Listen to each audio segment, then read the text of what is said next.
기도했던 내용들이 여러 군데 나와져 있습니다. 오늘 우리가 읽었던 이 본문 역시 사도 바울의 기도문이지요. 에베소서 1장 17절 이하에서도 사도 바울은 하나님이 어떤 분이신가를 알게 해달라. 그리고 성도의 소망이 무엇이며 그 기업의 영광이 어떠한 것인지, 그리고 하나님의 지극히 크신 그 능력에 대해서 좀 알게 해달라. 그렇게 기도한 내용들이 나와져 있습니다. 근데 오늘 본문의 이 기도문은 어떻게 보면 조금 더 차원이 높은 기도입니다. 먼저 사도 바울은 14절과 15절에서 이러므로 내가 하늘과 땅에 있는 각 족속에게 이름을 주신 아버지 앞에 무릎을 꿇고 비노니, 그렇게 말씀합니다. 여러분, 하나님께서는 이 우주 만물을 말씀으로 창조하십니다. 그리고 그 모든 것들에게 이름을 주셨다. 하나님의 이런 권위가 있는 하나님이심을 믿으시기 바랍니다. 그래서 우리가 창조에 대해서 이야기할 때는 하나님을 하나님이라고 부르는 것이 마땅합니다. 그게 적절한 표현이지요. 근데 우리들이 대부분 기도할 때마다 하나님 아버지 또는 아버지 하나님 또는 아버지 이렇게 기도할 때가 참 많습니다. 여러분, 아버지가 또 어떤 존재인가? 아버지는 자녀들이 뭘 달라고 할 때에 주는 것을 오히려 기뻐 여기는 존재가 아버지입니다. 왜 그런가? 그를 사랑하기 때문에, 그 자녀를 사랑하기 때문에 자녀에게 주는 것을 결코 아까워하지 않는 분이 바로 아버지이십니다. 그래서 우리 예수께서는 마태복음 7장에서 그렇게 이야기하죠. 너희들이 기도하라, 이렇게 이야기합니다. 구하라, 그러면 너희에게 주실 것이요, 찾으라, 찾을 것이요, 문을 두드리라, 그러면 너희에게 열릴 것이니, 구하는 이마다 얻을 것이요, 찾는 이가 찾을 것이요, 두드리는 이에게 열릴 것이니라. 너희 중에 누가 아들이 떡을 달라 하는데 돌을 주며 생선을 달라 하는데 뱀을 줄 사람이 있겠느냐? 너희가 악한 자라도 좋은 것으로 자식에게 줄 알거든. 하물며 하늘에 계신 너희 아버지께서 구하는 자에게 좋은 것으로 주시지 않겠느냐? 믿으십니까? 하나님은 우리의 아버지가 되셔서 우리가 구하는 것을 즐겁게 주신다, 그 말입니다. 근데 사실 우리는요, 하나님 앞에 뭘 달라고 요구할 만큼 그런 존재는 결코 아니지 않습니까? 참 주님 앞에 부족하고, 사실 똑바로 이야기하면 손을 벌리기에 부끄러운 존재들이 바로 우리들이더라 하는 겁니다. 그럼에도 불구하고 하나님께서 우리의 아버지가 되시기 때문에 우리는 마음 놓고 하나님께 구할 수 있음을 믿으시기 바랍니다. 여러분, 자녀들이 부모에게 얼마나 당당하게 요구합니까? 아니, 얘들이 나에게 맡긴 것도 없는데 책이 필요하면 책 사달라고 그러고, 용돈 필요하면 돈 내놔라고 그러고, 뭐 옷 사겠다고, 뭐 옷이 필요하다고 옷 사달라고 그러고, 뭐든지 아주 당당하게 요구하고 있습니다. 여러분, 그 이유는 뭐냐? 그건 자녀들이 가질 수 있는 특권이기 때문에 그런 겁니다. 게다가 부모는 이런 자녀들의 요구를 당연하게 여기고 또 그 요구를 사실은 기뻐합니다. 여러분, 아이들이 어릴 때 키워보면 뭘 먹을 때 좀 더 주세요 이렇게 하면 얼마나 귀엽습니까? 그래서 더 주지요. 손주들 아마 여러분 대부분 잘 아실 겁니다. 근데 만약 이 자식들이 자기 부모가 마음에 들지 않는다고 남의 부모에게 가서 돈을 달라고 그러고 뭐 음식을 구걸하고 먹고 다닌다 그러면 얼마나 속이 상하겠습니까? 여러분, 잘 먹든 못 먹이든 간에 그 자녀를 보살피고 또 그 자녀를 사랑으로 키우고자 하는 것이 부모의 마음이더라 하는 겁니다. 그렇기 때문에 자녀들은 요구할 것이 있으면 당연히 부모에게 요구를 하는 것이 마땅하다. 이게 아름다운 가족의 관계를 의미하고 있습니다. 그렇기 때문에 우리도 하나님 앞에 당연히 요구할 수 있는, 그래서 하나님을 아버지라고 부를 수 있는 이 자체가 얼마나 큰 축복인지 좀 깨달을 수 있기를 주의 이름으로 축원합니다. 하나님이 나의 아버지가 되시니 나는 뭐가 필요하든지 간에 주님 앞에 기도할 수 있다.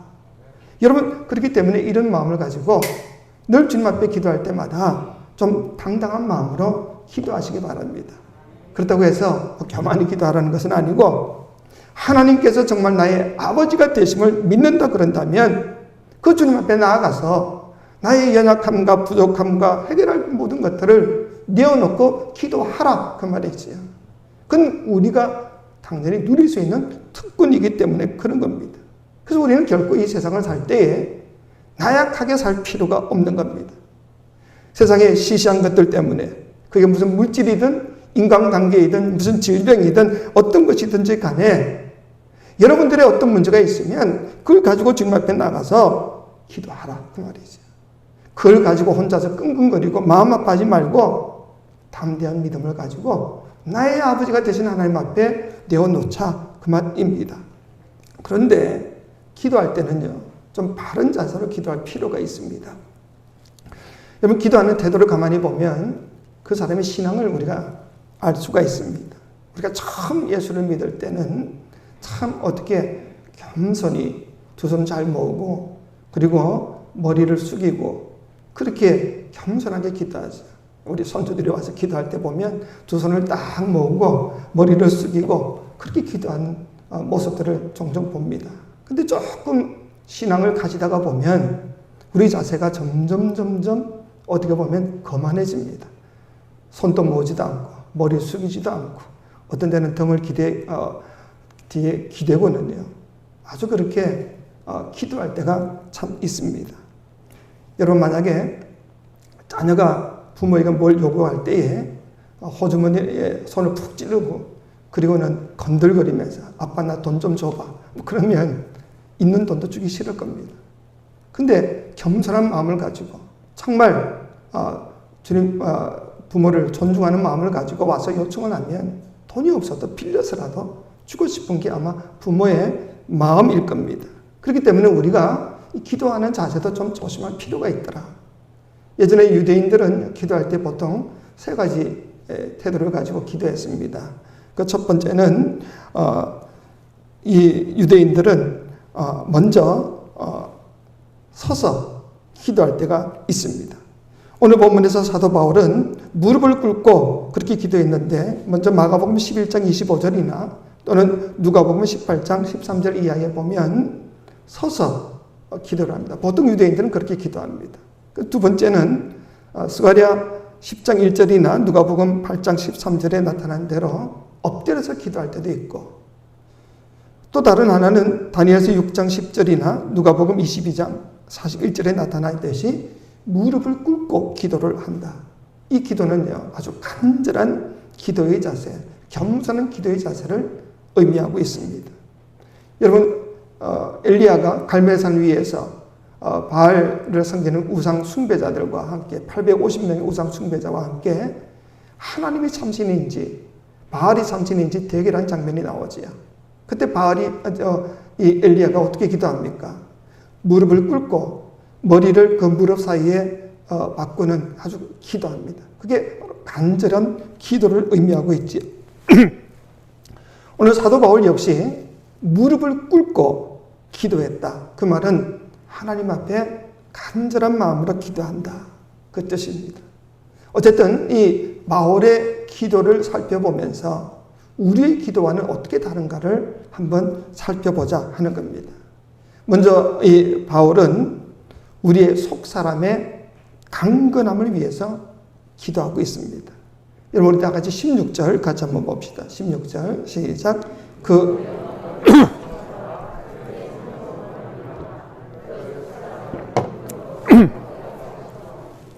아멘. 자, 여러분, 우리는 대부분 기도할 때마다 이 육신의 강건함을 위해서 기도할 때가 참 많지요. 아주 열심히 하나님 나에게 건강 주십시오. 이렇게 해달라고 기도하지만 우리 속 사람의 강건함을 위해서는 우리가 얼마나 기도하고 있는가 그 말입니다. 여러분, 그러나 우리가 분명히 알아야 될 것은 이 다음 우리 모두가 다 하나님 앞에 나아갈 겁니다. 그때는 이 썩어질 육신을 가지고 가는 것이 아니라 변화된 우리의 심령, 이 영혼을 가지고 주님 앞에 나아간다는 사실을 우리가 분명히 아셔야 합니다. 골로새서 3장 1절로 2절에 보시면 그러므로 너희가 그리스도와 함께 다시 살리심을 받았으면 위의 것을 찾으라. 거기는 그리스도께서 하나님 우편에 앉아 계시느니라. 위의 것을 생각하고 땅의 것을 생각지 말라. 우리 그리스도인들의 삶의 특징은 뭐냐? 이 땅의 것보다는 하늘의 것, 보이는 것보다는 보이지 않는 것, 그리고 육신적인 것보다는 영혼을 더 관심에 두어야 한다 이 말입니다.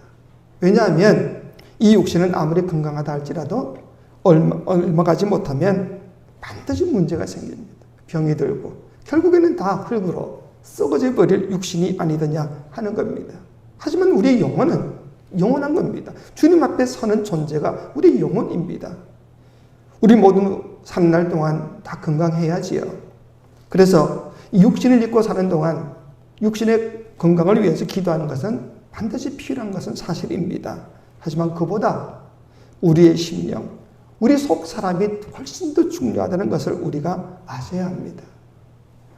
우리의 그 사람은 병들고 수족을 못 쓴다 할지라도 우리의 속 사람만 강건할 수 있다 그런다면 오히려 그 편을 택하는 것이 훨씬 더 큰 축복임을 믿으시기 바랍니다.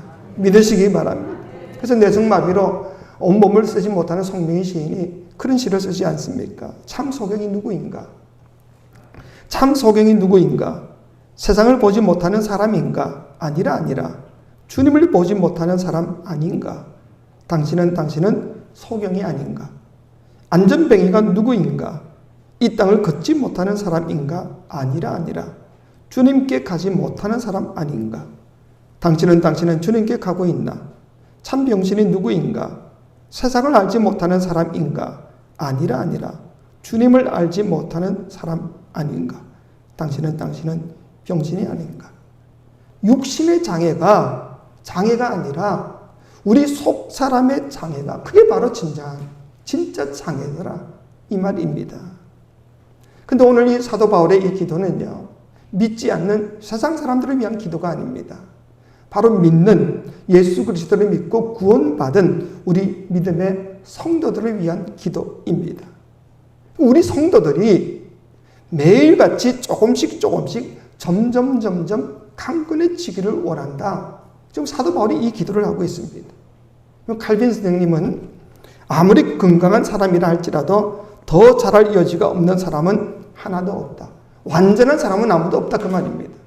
예수 믿은 사람 10년을 믿었든 100년을 믿었든지 간에 어떤 직분을 가졌든지 간에 완전한 사람은 없기 때문에 매일 우리는 강건해지기를 바라고 나가야 된다 그 말이지.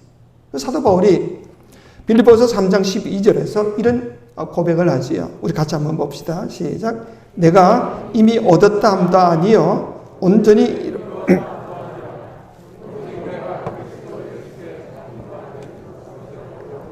달려가노라. 아멘. 사도 바울이 어떤 존재인가? 우리가 잘 알지 않습니까?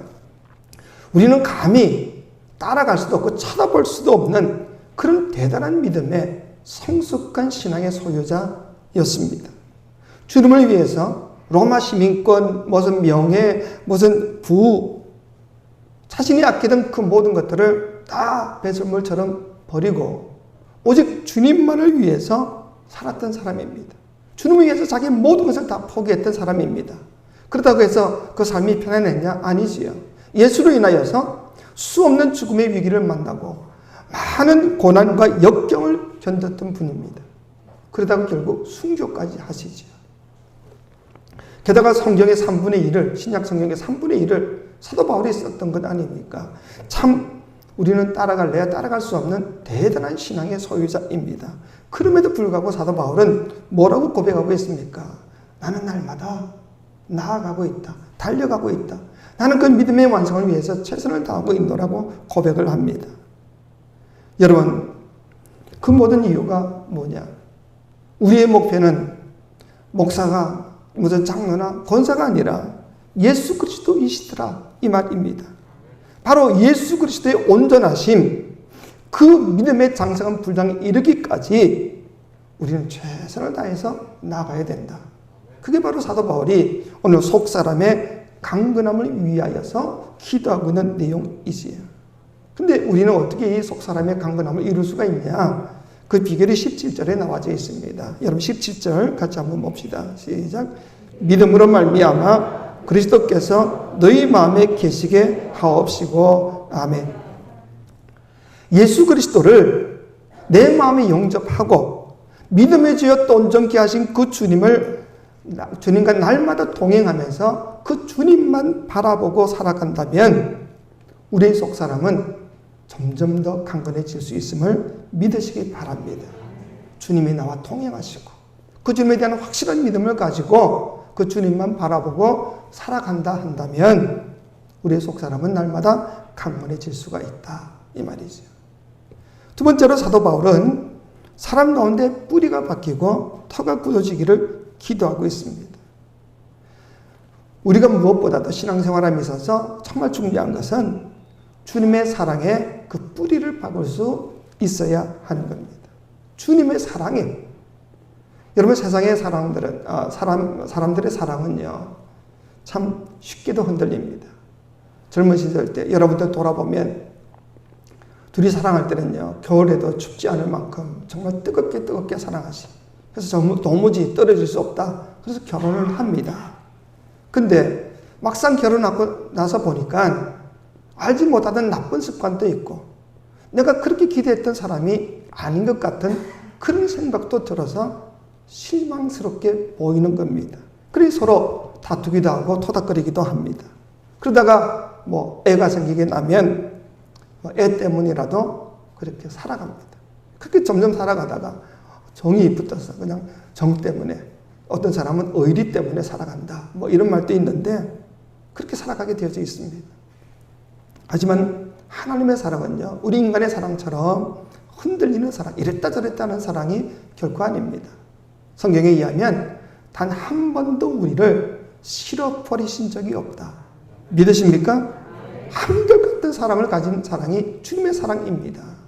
근데 그 사랑을 믿고 그 사랑에다 뿌리를 내리고 신앙생활을 하는 사람은 그래서 어떤 문제가 있더라도 흔들리지가 않는 것이에요.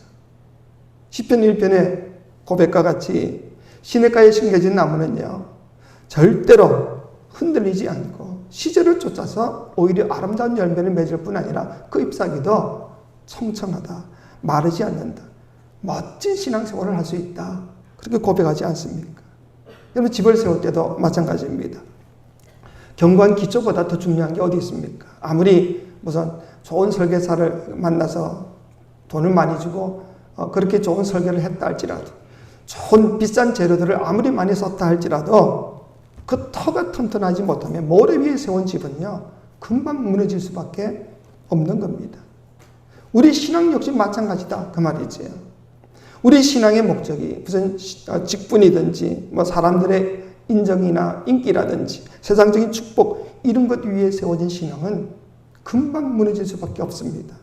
하지만 만세반석이신 예수 그리스도 위에 그 예수 그리스도의 사랑 위에 세워진 신앙은 어떤 혼란의 폭풍이 몰아친다 할지라도 역경의 창수가 몰아친다 할지라도 결코 흔들리거나 무너지지 않음을 믿으시기 바랍니다.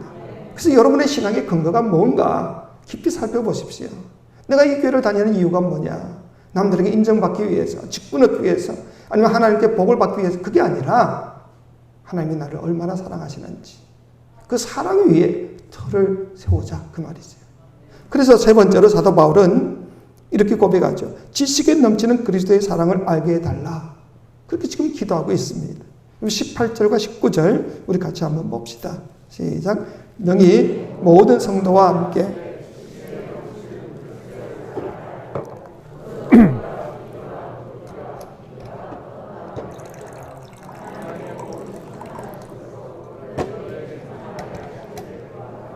아멘, 아멘. 이 말씀이 뭘 의미하는가? 하나님의 놀라우신 그 사랑, 그 충만하신 사랑을 내가 좀 반드시 알고 깨달아야 되겠다. 그리고 그렇게 되기를 지금 기도하고 있는 겁니다. 우리는 주님이 나를 얼마나 사랑하시는가? 입술로는 대충 고백하고 있지만 정말 마음 깊이 주님이 나를 어떻게 사랑하시는지, 얼마나 사랑하시는지 이걸 절절히 느끼고 있냐 그 말이 있어요. 그 사랑을 느끼는 사람과 느끼지 못하는 사람의 신앙생활은 전혀 다릅니다. 그 하나님의 놀라운 사랑, 주님의 놀라운 사랑을 피부 깊숙이 느끼고 깨달은 사람은요, 그 삶이 다르고 행동이 다르고 말이 다르고 생각이 다릅니다.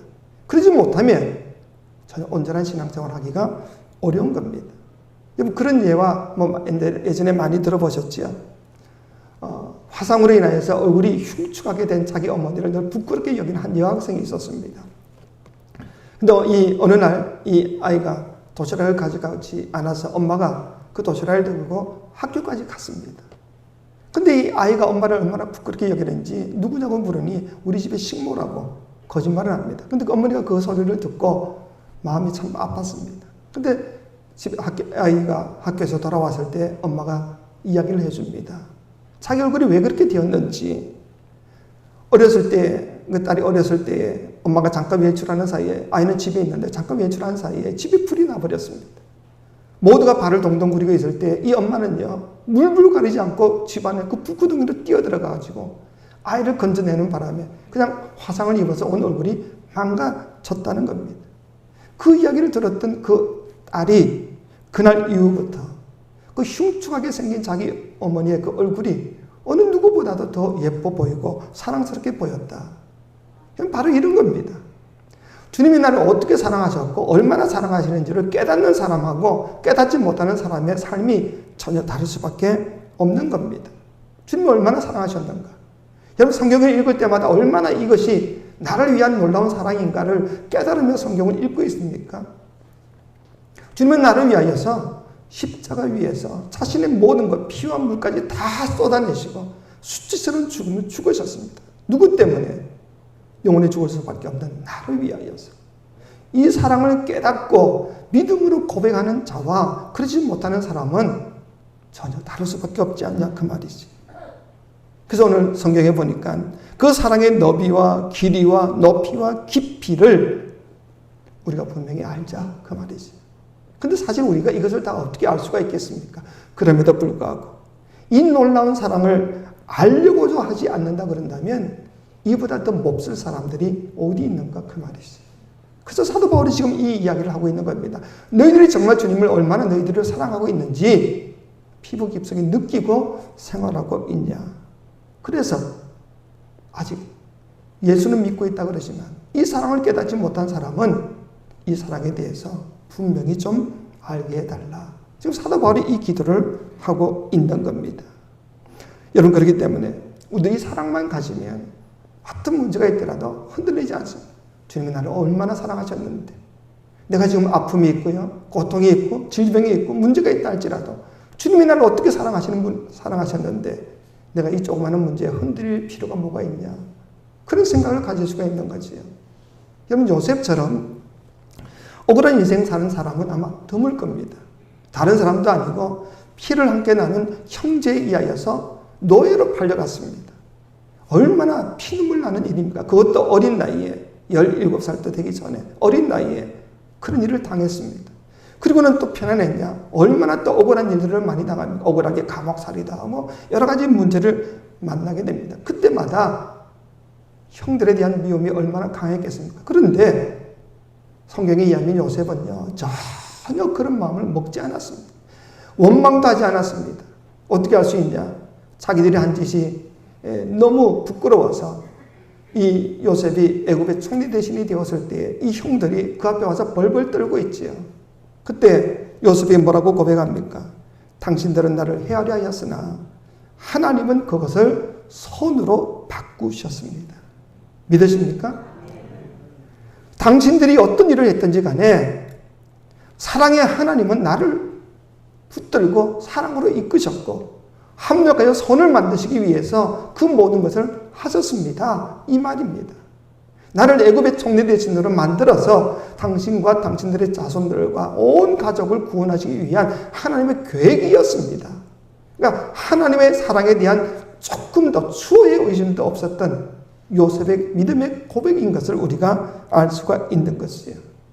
이처럼 하나님의 사랑에 대한 확실한 믿음만 있다고 그런다면 어떤 역경이 온다 할지라도 어떤 문제가 있다 할지라도 원망하거나 실망하지 않고 그 모든 것을 이길 수 있음을 믿으시기 바랍니다.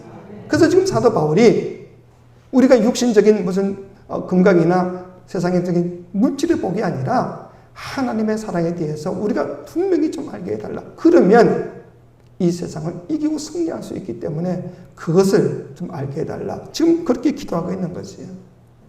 여러분, 다윗 역시 마찬가지 아닙니까? 10편 23편에서 내가 사망의 음침한 골짜기를 다닐지라도 해를 두려워하지 않을 것은 주께서 나와 함께 하심이라.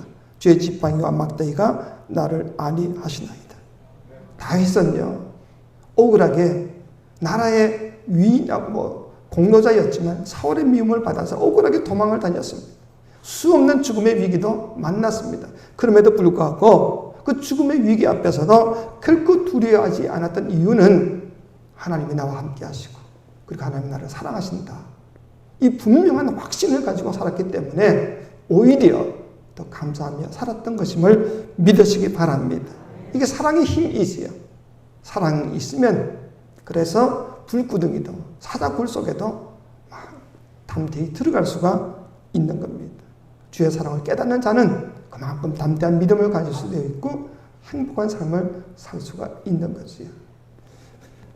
그러나 주님의 이 사랑을 깨닫지 못하는 사람은 조금만 문제만 생겨도 그저 두려워 떨기도 하고 의심도 하고 원망하고 불평하고 그렇게 살 수밖에 없는 거지. 여러분들이 앞으로 남은 인생 어떻게 사시겠습니까? 주의 사랑에 대한 확실한 믿음을 가지고 담대한 삶을 살아갈 수 있기를 주의 이름으로 축원합니다. 마지막으로 사도 바울은 하나님의 충만한 것으로 충만하게 하시기를 기도하고 있습니다. 우리 19절 같이 한번 봅시다. 19절 시작. 그 너비와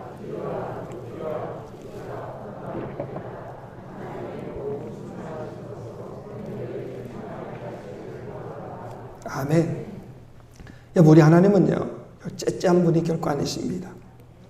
우리에게 무엇을 주실 때에 그냥 찔끔찔끔 조금씩 그렇게 주신 분이 아니라 흔들어 넘치도록 충만히 채워주시는 분이 우리 하나님이심을 믿으시기 바랍니다.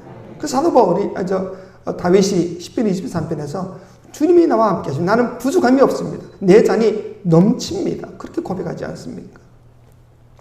여러분, 누가복음 6장 38절에서 분명히 주님은 고백하죠. 주라. 그리하면 너에게 줄 것이니 곧 후히 되어 누르고 흔들어 넘치도록 하여 너에게 안겨주리라. 믿으십니까? 하나님 이런 분이십니다. 이런 분이 나의 영적 아버지가 되십니다. 그러니 우리가 조금 부족하다고 해서 염려하고 걱정하고 그럴 필요가 없다는 거죠. 여러분, 오병이어의 기적도 마찬가지 아닙니까? 그 5,000명 그냥 먹이는 것으로 끝나면 그걸로도 족한 겁니다. 그럼에도 불구하고 주님은 그분을 다 먹이고도 12광들이나 남게 하시는 분이 주님이십니다. 그렇기 때문에 우리가 이런 주님에 대한 확실한 믿음만 있으면 우리는 절대로 염려함이 없더라. 그 말이지요. 근데 한 가지 조심할 것은 하나님의 충만하심이라는 이 말입니다. 우리는 너무 세상적인 사람들이기 때문에 세상적인 것에만 관심을 두고 살고 있습니다. 그 기도할 때도 그런 것들만 바라고 그런 것들만 있기를 원하고 그렇게 기도하지만 하나님은요, 우리에게 주실 때에 그런 세상적인 것보다는 믿음 생활에 필요한 신령한 것들을 주시기를 좋아하심을 믿으시기 바랍니다. 우리는 물질이, 건강이, 형통함이 축복이라고 생각하지만 하나님의 생각은 다르다 그 말이죠. 제가 처음에도 모두에도 이야기했지만 이 육신은 이 땅에 살 동안만 필요한 것이고 죽고 나면 다 썩어 없어질 것들입니다. 없어지게 되어져 있습니다. 근데 우리 영혼만큼은 하나님 앞에 서게 되기 때문에 하나님의 관심은 이 육신보다는 우리의 영혼에 더 관심이 있는 겁니다. 그래서 하나님의 충만함이라는 것은 바로 우리 이 영혼의 그 충만함을 의미한다. 만일 우리가 건강 때문에 우리의 영혼이 문제가 생길 것 같으면 오히려 하나님은 그 충만하심 때문에 우리의 건강을 거두어 가질 수도 있다 이 말이죠. 근데 이것을 하나님의 사랑이라고 믿을 수만 있다 그런다면 그게 바로 성숙한 믿음이지. 물질로 인하여서 우리의 신앙이 훼손될 수 있다 그런다면 하나님이 잠시 그 물질을 거둘 수도 있다. 근데 이것이 하나님의 놀라운 사랑이구나. 이걸 깨달을 수 있는 자들이 바로 성숙한 믿음을 가진 사람들임을 믿으시기 바랍니다. 이 믿음을 좀 갖자 그 말이죠. 하나님의 신령한 축복으로 여길 수 있는 이 믿음을 좀 가질 수 있기를 주의 이름으로 축원합니다. 사도 바울의 오늘 이 네 가지 기도, 우리 속사람, 우리 영혼의 강건함과 그리고 그리스도의 사랑에 뿌리가 박히고 터가 굳어지고 그리스도의 사랑을 정말 온전히 깨달아 알 뿐 아니라 하나님의 충만한 것으로 충만함만 있다고 그런다면 우리는 어떤 신앙생활, 우리가 어떤 문제가 있든지 절대로 흔들릴 일이 없을 겁니다. 그렇기 때문에 우리가 기도할 때마다 이 네 가지를 꼭 기억하시고 여러분이 기도하는 가운데 조금이라도 예수 그리스도를 담고 그 온전한 그 충만함에 이룰 수 있는 저와 여러분 되시기를 주의 이름으로 축원합니다. 살아계신 아버지 하나님, 그 은혜와 사랑으로 오늘도 주의 말씀을 듣게 하시니 감사함을 드리나이다. 주여, 우리 모두가 참된 하나님 앞에 기도할 때마다 우리의 기도의 제목이 달라지게 하시고 이제부터 하나님의 은혜 가운데 살아가기를 기뻐하는 우리 모두가 되게 도와주옵소서. 예수님의 이름으로 기도하옵나이다. 아멘.